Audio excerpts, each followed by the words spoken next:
ऐसा कहा जाता है कि श्री कृष्ण का नाम जपने से व्यक्ति के जीवन से दुख और कष्ट दूर हो जाते हैं और उसे आनंद और शांति मिलती है। हिंदू धर्म दर्शन में प्रत्येक देवता के साथ कुछ गुण जुड़े हुए हैं। जब हम भगवान शिव के बारे में सोचते हैं तो हमारा मन तुरंत ध्यान करते हुए भगवान के शांत दृश्य पर चला जाता है, जिसके माथे पर आधा चांद का अर्धचंद्र सुशोभित है। जब हम भगवान राम के बारे में सोचते हैं तो हम विनम्रता, कर्तव्य परायणता और धार्मिकता जैसे उनके प्रमुख गुणों के बारे में सोचते हैं। और देवी दुर्गा को दिव्य मां के रूप में देखा जाता है। हालांकि भगवान कृष्ण एक ऐसे देवता हैं जिनके साथ कई गुण जुड़े हुए हैं। वह भगवान हैं जिन्होंने एक शिशु के रूप में राक्षसी पूतना का वध किया और अपनी मां यशोदा को पूरे ब्रह्मांड को अपने मुंह में दिखाया। उन्हें उस कुख्यात बच्चे के रूप में भी याद किया जाता है जिसने मक्खन चुराया था, महान नाग कालिया को हराया था, गोपियों के साथ नृत्य किया था और मौज मस्ती की थी, और बाद में कुरुक्षेत्र के युद्ध के मैदान में अर्जुन को परम ज्ञान दिया था। शास्त्र कहते हैं कि प्रत्येक जीवित प्राणी में कुछ गुण होते हैं जिनके साथ वे पैदा होते हैं, और किसी की अधिकतम संख्या 16 हो सकती है। और ग्रह पर अवतरित सभी देवताओं में से श्री कृष्ण एकमात्र ऐसे व्यक्ति थे जिनके पास सभी 16 गुण थे, जिससे उन्हें पूर्ण अवतार मिला। आइए पढ़ें भक्ति के देवता भगवान कृष्ण की कुछ कहानियां। श्रीमद् भागवत में भगवान कृष्ण के जन्म के बारे में कई कहानियां हैं। ऐसा कहा जाता है कि भगवान को उनके बाल रूप में देखना सबसे दुर्लभ घटना है, और यहां तक कि देवता भी उस रूप को देखने के लिए युगों तक प्रतीक्षा करते हैं। एक लोकप्रिय कहानी यह है कि जब भगवान शिव ने एक तपस्वी का रूप धारण किया और गोकुल में प्रवेश किया ताकि वह भगवान कृष्ण की एक झलक पा सकें। इस पूरे परिदृश्य पर कई भजन गाए गए हैं। हालांकि इससे जुड़ी एक और कहानी है जिसके बारे में बहुत कम लोग जानते हैं। यह लिखा है कि भगवान शिव को भगवान कृष्ण के बाल रूप की झलक पाने के लिए जिन परेशानियों से गुजरना पड़ा, उन्हें देखने के बाद ऋषि नारद ने भगवान शिव और भगवान कृष्ण दोनों का सामना किया। उन्हें इस बात पर आश्चर्य हुआ कि भगवान कृष्ण और भगवान शिव दोनों एक दूसरे को भगवान कहकर संबोधित करते थे और दावा करते थे कि वह दूसरे के भक्त हैं। ऋषि नारद ने उनसे सचमुच यह बताने का आग्रह किया कि आखिर कौन किसका भक्त है।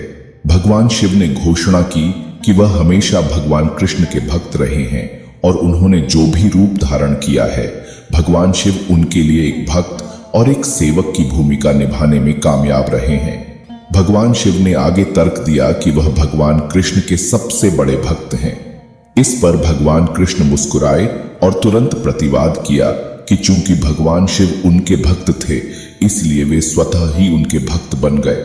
ऋषि नारद ने यह बातचीत सुनी और आंखों में आंसू भरकर दोनों देवताओं को प्रणाम किया। यह कई उदाहरणों में से पहला उदाहरण था जहां भगवान कृष्ण ने कहा है कि वह अपने भक्तों के सेवक हैं। यह श्री कृष्ण के आसपास की लोकप्रिय धारणा को दर्शाता है कि वह पूरे ब्रह्मांड पर प्रभुता कर सकते हैं, लेकिन वह हमेशा अपने भक्तों की इच्छाओं का पालन करेंगे।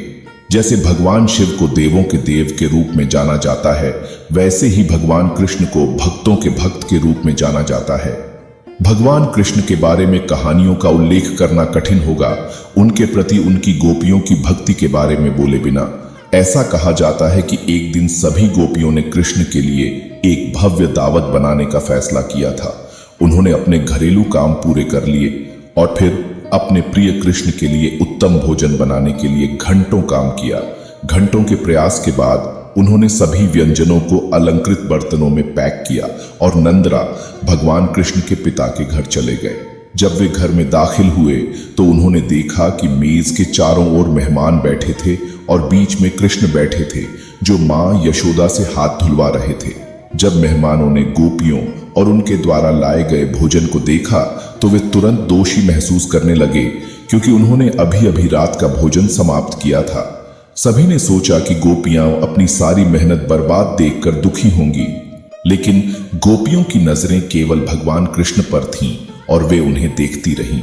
कुछ सेकंड के बाद उन्होंने अपने हाथ में लिए हुए बर्तन नीचे रख दिए और खुशी से नाचने लगे और हाथ हिलाने लगे। नंदराय, माता यशोदा और बाकी मेहमान इस बात से हैरान थे कि अपनी मेहनत बर्बाद होते देख वे इतने खुश क्यों होंगे।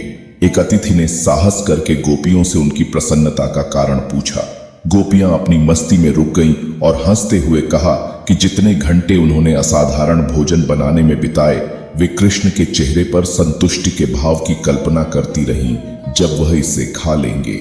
जब हम घर में दाखिल हुए तो हमारी नजर तुरंत कृष्ण के चेहरे पर पड़ी और वहीं संतुष्टि का भाव मिला। इससे कोई फर्क नहीं पड़ता कि उसने किसका खाना खाया, क्योंकि वे केवल संतुष्टि के चेहरे के लिए जीते थे और इसे देखना उनके जीवन की सबसे बड़ी खुशी थी। इस तरह की कहानियों में हमें एहसास होता है कि महिमामय भगवान हैं जो लोगों में ऐसी भक्ति जगाते हैं, और गौरवशाली थीं गोपियां जो अपने भगवान के प्रति ऐसी भक्ति करने में सक्षम थीं। भगवान कृष्ण द्वारा कहे गए कुछ विलापों में से एक यह था कि कैसे उनके प्रियजन अप्राप्य संकल्प प्रतिबद्धताएं लेंगे और उन्हें पूरा करने के लिए उन्हें स्वर्ग और पृथ्वी का रुख करना होगा। आखिर वो भक्तों के भक्त हैं। ऐसा ही एक उदाहरण अर्जुन के पुत्र अभिमन्यु के वध के बाद हुआ। अभिमन्यु को चक्रव्यूह नामक एक सामरिक चाल में मारा गया था, जहां वह सभी प्रमुख कौरव योद्धाओं द्वारा मारा गया था। इस चाल के बारे में दुशाला के पति जयद्रथ ने सोचा था, जो 100 कौरव भाइयों की एकमात्र बहन थी। अभिमन्यु की मृत्यु के बाद अर्जुन ने प्रतिज्ञा की थी कि वह अगले सूर्यास्त तक जयद्रथ को मार डालेगा, और यदि वह ऐसा करने में सक्षम नहीं हुआ तो आत्मदाह कर लेगा। उस रात कौरवों ने बहुत खुशी मनाई थी, क्योंकि उन्हें विश्वास था कि उन्होंने युद्ध जीत लिया है। वे जयद्रथ को अपनी सेना के बीच में छिपाने की योजना बना रहे थे ताकि अर्जुन उस तक न पहुंच सके, और यदि किसी भी संयोग से अर्जुन जयद्रथ को मारने में कामयाब रहे तो उनके पास एक और इक्का होगा। जयद्रथ के पिता एक ऋषि थे और उन्होंने अपने बेटे को वरदान दिया था कि जो भी जयद्रथ को मारेगा, जयद्रथ का सिर जमीन पर गिरते ही उसके सिर के 1000 टुकड़े हो जाएंगे। किसी भी तरह अर्जुन की मृत्यु सुनिश्चित थी, इसलिए अगले दिन महाभारत का युद्ध छिड़ गया, जिसमें अर्जुन ने अपने और जयद्रथ के बीच खड़े सैनिकों को मारने की पूरी कोशिश की। उसने उस दिन सैकड़ों और हजारों सैनिकों को मार डाला, लेकिन वह जयद्रथ को नहीं देख सका। जैसे ही शाम होने लगी, भगवान कृष्ण, जो धर्म के पक्ष में भी खड़े हैं, ने सूर्य को क्षण भर के लिए छिपाने के लिए अपने सुदर्शन चक्र का उपयोग किया। कौरवों ने सोचा कि सूर्यास्त हो गया है और जश्न मनाने लगे। तभी जयद्रथ अपने छिपने के स्थान से बाहर आया और अर्जुन के सामने आ गया। भगवान कृष्ण ने अपना सुदर्शन चक्र वापस ले लिया और सूर्य फिर से चमकने लगा। यह जानकर कि अभी सूर्यास्त नहीं हुआ है, जयद्रथ डरकर वापस अपने बाड़े की ओर भागने लगा। अर्जुन ने तुरंत जयद्रथ को मारने के लिए अपना धनुष उठाया, लेकिन भगवान कृष्ण ने उसका हाथ पकड़ लिया। उन्होंने अर्जुन को निर्देश दिया कि जयद्रथ का सिर इस प्रकार काटो कि वह उसके पिता की गोद में गिरे। अर्जुन ने लक्ष्य करके अपना बाण छोड़ दिया। तीर ने जयद्रथ का सिर काट दिया और उसका बल इतना तीव्र था कि वह युद्ध से मीलों दूर उड़ गया और उसके पिता वृद्धक्षत्र की गोद में जा गिरा। वृद्धक्षत्र अपनी आंखें बंद करके बैठे थे, और जब उन्होंने अपनी गोद में अपने बेटे का सिर देखा तो वह चौंक गए। उसने तुरंत प्रतिक्रिया की और जयद्रथ का सिर जमीन पर गिर गया। चूंकि वृद्धक्षत्र ने ही जयद्रथ का सिर जमीन पर फेंका था, इसलिए उसके सिर के 1000 टुकड़े हो गए। इस कहानी में भगवान कृष्ण ने अर्जुन के गुरु की भूमिका निभाई थी। अर्जुन ने जो कार्य अपने हाथ में लिया था वह लगभग असंभव था। समय, ज्ञान और शक्ति की सीमाएं थीं जिन्होंने अर्जुन के शत्रु की रक्षा की थी, लेकिन एक गुरु की तरह भगवान कृष्ण ने अर्जुन को सही सलाह दी थी, जिससे उन्हें न केवल निश्चित मृत्यु से बचने में मदद मिली, बल्कि उन्होंने जो प्रतिबद्धता ली थी उसे भी पूरा किया।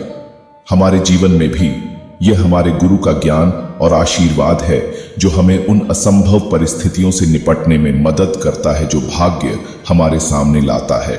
सुख और दुख जीवन के सिक्के के 2 पहलू हैं जिनसे हम बच नहीं सकते, लेकिन गुरु या जिस भगवान की हम पूजा करते हैं, उनकी कृपा से हम अपना जीवन अधिक संतुलन के साथ जी सकते हैं, रास्ते में आने वाली ठोकरों से कम प्रभावित होते हैं